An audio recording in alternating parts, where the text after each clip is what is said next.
Hello, everybody, and welcome to Expeditious Fool Tarot. My name's Brandon, here with the Lightworker's card pool, and today we have the Chariot. The Chariot's one of my favorite cards in the deck. It's glorious. When I pulled this morning, I'm like, excellent, excellent. So yesterday was a Strength card, which is a result from the integration, right, of both your shadow self, your light self. Basically complete coherence between mind and body. That's what like Dr. Joe Dispenza talks about in his studies as well as his experiments. Definitely done wonders for science. I know y'all have heard me talk about him before, but definitely look him up if you haven't yet. But the Chariot here, as you can see, there's a white and a black horse.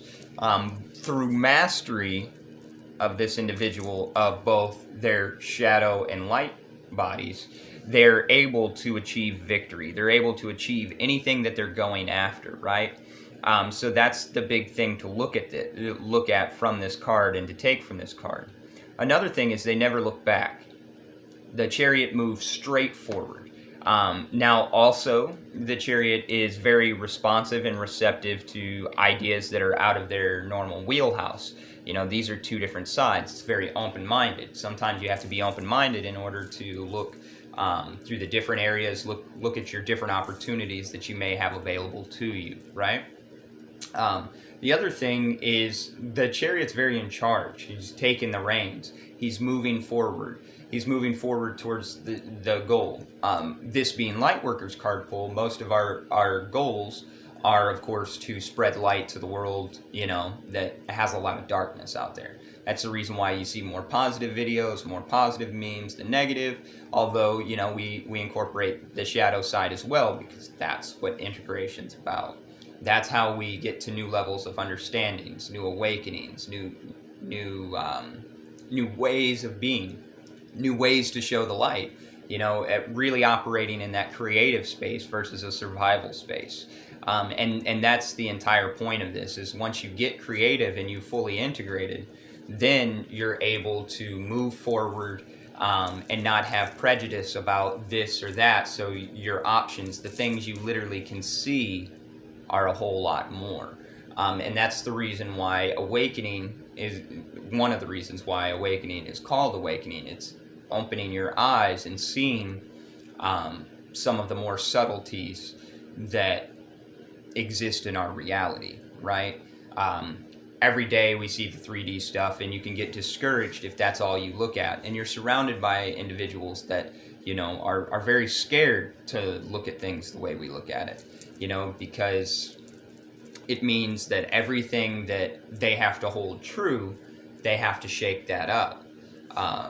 And our brains start forming that when we're little babies, right? They start forming and seeing what's okay, what's not okay. Well, I'm gonna eliminate this and eliminate that because these are how the individuals are acting, right?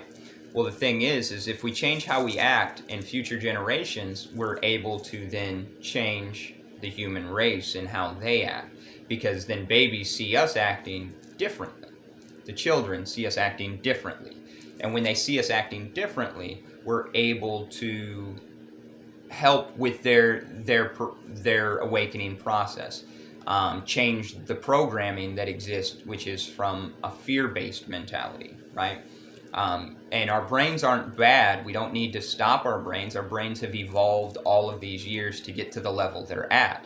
They just have to be controlled.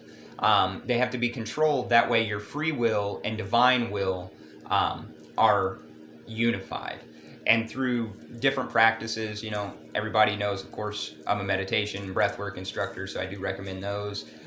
Yoga as well, or any physical exercise. Those are ways that you can merge together the combination between your free will and the divine will. The divine will becomes stronger and lets it shine through in your day-to-day. And then you'll notice when you've done this practice long enough, your thoughts that, we always say we want to escape the thoughts or try and stop the thoughts. Well, if your thoughts were positive all the time, you wouldn't want to run from them, right?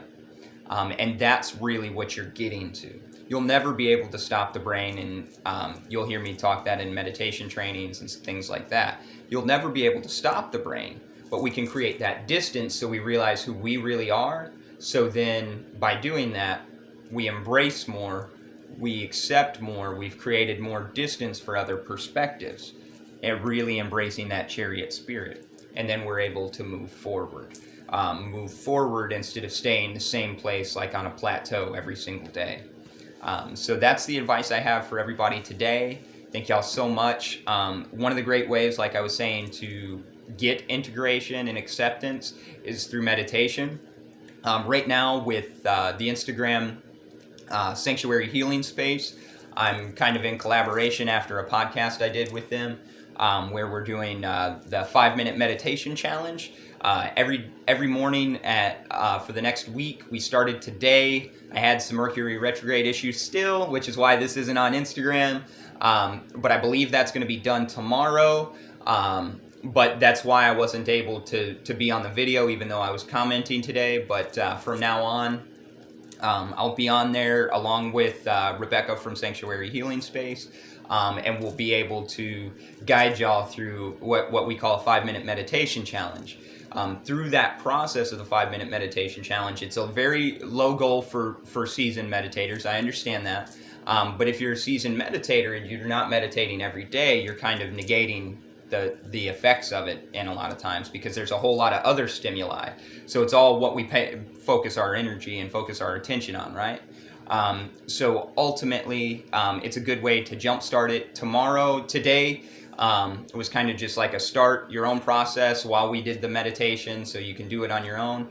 Tomorrow, we'll go more in depth with, proper form in meditating to get, and not proper necessarily, but the way to get the most out of your meditation, and some different understandings of some hurdles and things like that. So I hope to see y'all there.